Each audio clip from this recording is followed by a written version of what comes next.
So let's dive in and dig in a little bit deeper on this Georgia rushing attack. I know we just spent a lot of time on the personnel in the backfield, but Kirby, look, he did kind of bristle a little bit when he was asked about Georgia's rushing attack during the game in his post-game presser. And he spent a few moments explaining that it's not just handing the ball off for Georgia's rushing attack. It is those bubble screens. It's the plays on the perimeter. It's the RPO. And they view that as rushing yards. And that's valid. I mean, he said that last year. It's true. It's the way you look at the ball game these days.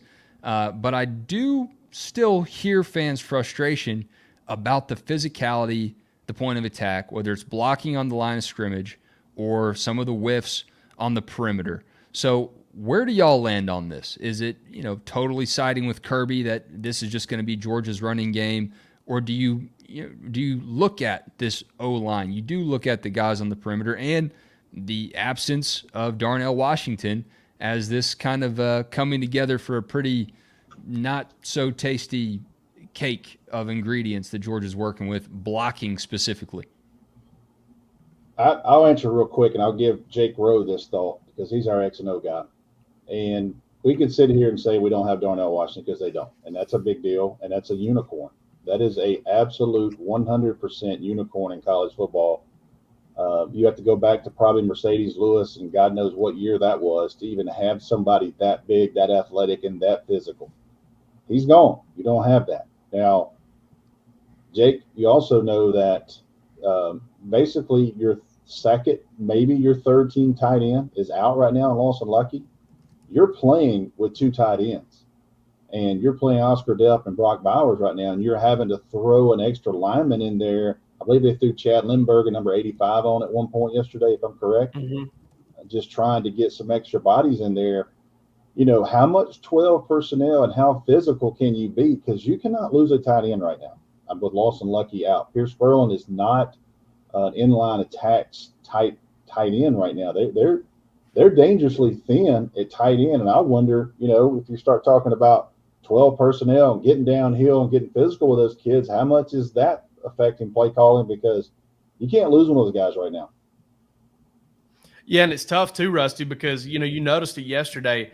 They would go 13, not 13 personnel. They go 11 personnel, and, they would line up in a formation that you would see them line up in with the tight ends, where the tight ends are set back like wings and the split ends are on that line of scrimmage. But they would put Dominic Lovett in that slot position, or they would have another receiver in that slot position. Well, when you do that, that other team knows for a fact you are not going to press a run to that side.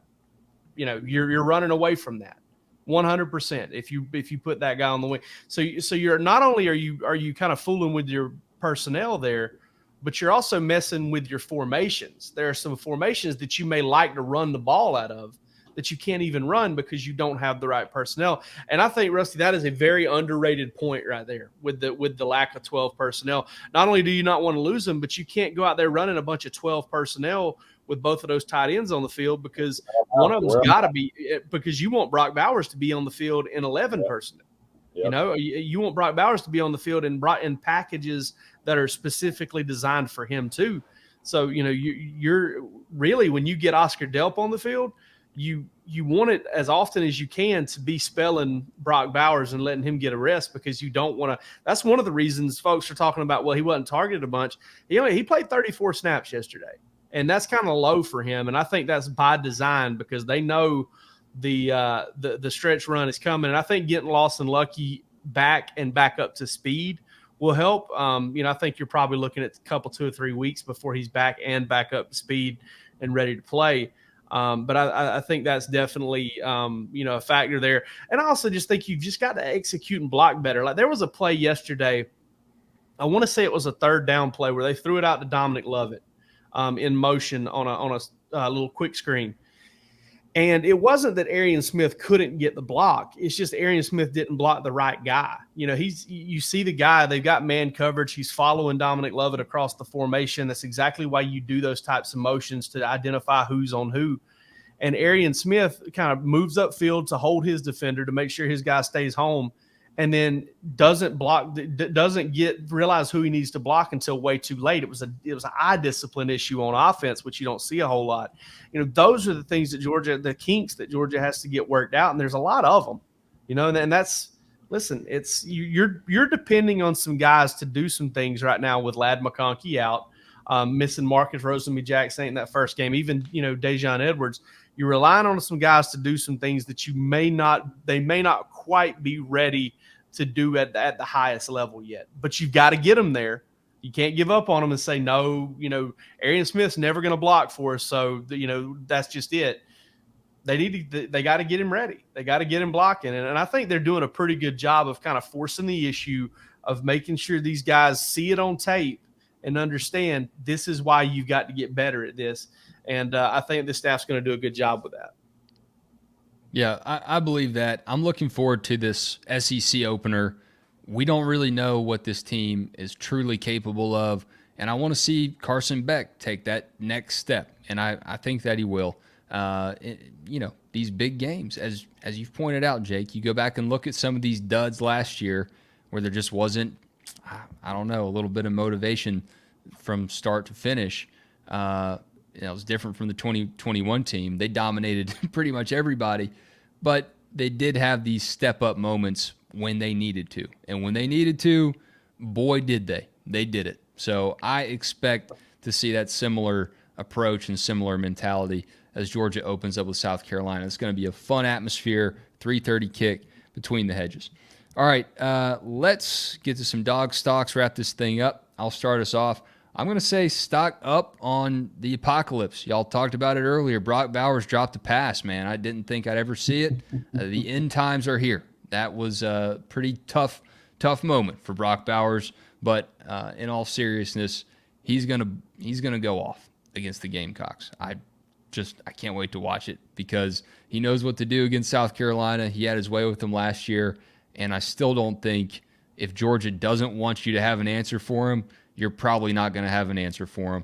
And I'm excited to see how he bounces back from that one drop. A little bit of a quiet day from Brock Bowers, but the rest of the guys got it done. So stock up on Revelation.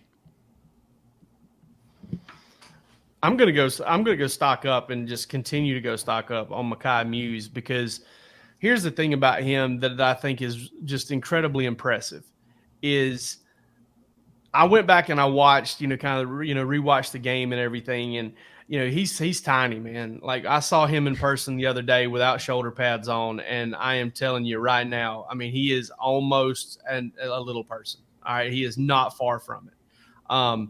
But the way he comes up with stuff and the way he kind of gives this team a jolt, honestly, like I don't care if he ends up with, 1,500 all-purpose yards or whatever. None of that matters to me, because I think that his value to this team on special teams, from an energy standpoint, from catching a 2-yard pass and playing up under the tackle and getting 6. I think as the year goes on, he's going to be a guy that has a massive impact on this team just from a intangible standpoint.